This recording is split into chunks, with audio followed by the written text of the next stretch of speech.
AITJ for telling my sister I won't lend her my car anymore after she returned it with no gas 3 times. My sister Val, 29, and I, 26, live about 15 minutes apart and have a pretty good relationship overall.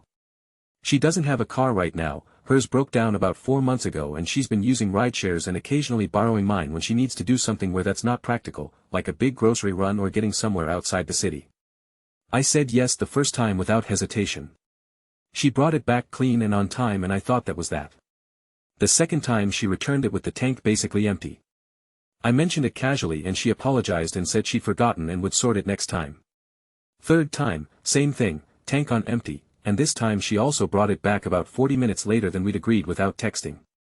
I let it go because she seemed stressed about other stuff going on in her life and I didn't want to pile on. The fourth time she asked I said yes, and she brought it back with the needle literally below the E. I had a work commute the next morning and had to stop for gas before I could go anywhere. That was the moment I decided to say something properly. I told her calmly that I loved helping her out but that I wasn't going to keep lending the car if it came back on empty every time, and that if she needed it again she'd need to return it with at least the same amount of gas it left with. She got defensive and said I was making a big deal out of nothing, and that gas is expensive and she's going through a hard time. I said I understood that, but so is replacing a fuel pump from running a tank dry. She hasn't asked to borrow it since and has been a bit short with me. AITJ. Submitted by /u/Folds Luca.